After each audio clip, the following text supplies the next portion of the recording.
Olá! Hoje o assunto mexe diretamente com as contas no fim do mês, a tarifa de energia elétrica.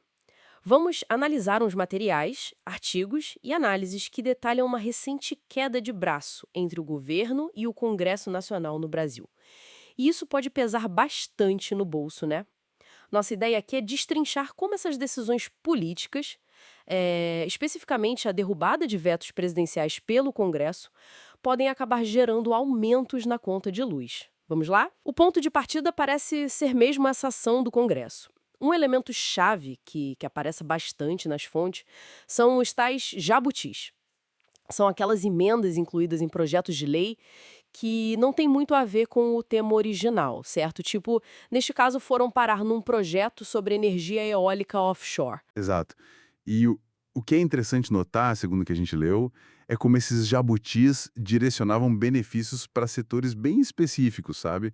Pequenas centrais hidrelétricas, usinas termoelétricas a gás. A previsão era contratar essas fontes de forma obrigatória. Quer dizer, sem passar pelos leilões que normalmente garantem preços mais competitivos. E as análises indicam que essa falta de competição é o que tende a encarecer a energia. Faz sentido, né? Total. E o custo disso não é pequeno, pelo que a gente viu. Tem estimativas de um impacto anual na casa dos 35 bilhões. É muito dinheiro. E olhando para frente, as projeções são ainda mais expressivas, embora varie um pouco. Uma delas aponta para mais de 500 bilhões até 2040. Outra calcula 197 bilhões até 2050. No fim das contas, parece que a fatura chega mesmo para o consumidor. Não tem jeito. Sim, e se a gente conecta isso ao cenário maior, o material descreve uma disputa política bem acirrada. Parece que ninguém quer carregar o ônus desse aumento, né? Fica um jogo de empurra. Há relatos, inclusive, de que a derrubada desses vetos na área de energia aconteceu num momento de outra tensão política importante, algo envolvendo o Imposto sobre Operações Financeiras, o IOF, uma coisa meio ligada na outra, talvez. Aqui a coisa fica realmente intrigante. As fontes detalham que essa derrubada de vetos funcionou como uma demonstração de força do Congresso, articulada pelos presidentes da Câmara e do Senado.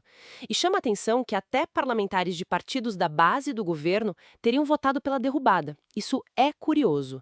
Aparentemente, a insatisfação no Congresso ia além, sabe? Envolvia questões como liberação de emendas, a forma como o governo comunicou outras medidas fiscais. Pois é. Diante desse cenário todo, o governo parece ter reagido. Preparou uma medida provisória, aquele instrumento com força de lei imediata, mas que depois precisa de aprovação do Congresso, né? A ideia era tentar limitar esse impacto anual na conta de luz, buscando um valor ali em torno de 11 bilhões de reais. Uma tentativa de controlar os danos, tanto financeiros quanto de imagem. Foi descrito até como fazer do limão uma limonada. Uma manobra, então. Exato. Só que, pelo que consta, essa resposta não teria sido bem recebida lá no Legislativo. Parece que não pegou bem. Então, o que a gente pode tirar disso tudo? O material sugere que, além da questão puramente energética e de custos, tem uma batalha de narrativas forte rolando. Uma das leituras é que o governo estaria buscando associar o Congresso a essas medidas mais impopulares, sabe? Ao mesmo tempo em que tenta emplacar a sua própria agenda, falando em justiça tributária, taxação de mais ricos, combate a supersalários. O quadro que emerge das fontes é complexo, sem dúvida.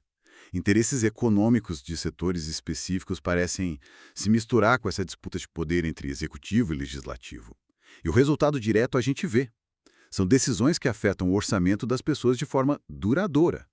Enquanto isso, cada lado tenta moldar a percepção pública sobre quem é o responsável pelos custos e pelos benefícios, né? Resumindo, então, o que a gente viu nos materiais.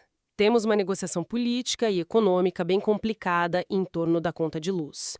Isso expõe as tensões entre os poderes, os diferentes interesses setoriais ali em jogo e também as estratégias de comunicação usadas por cada lado. Tudo isso com consequências financeiras bem reais para a população. E isso levanta uma questão interessante, né?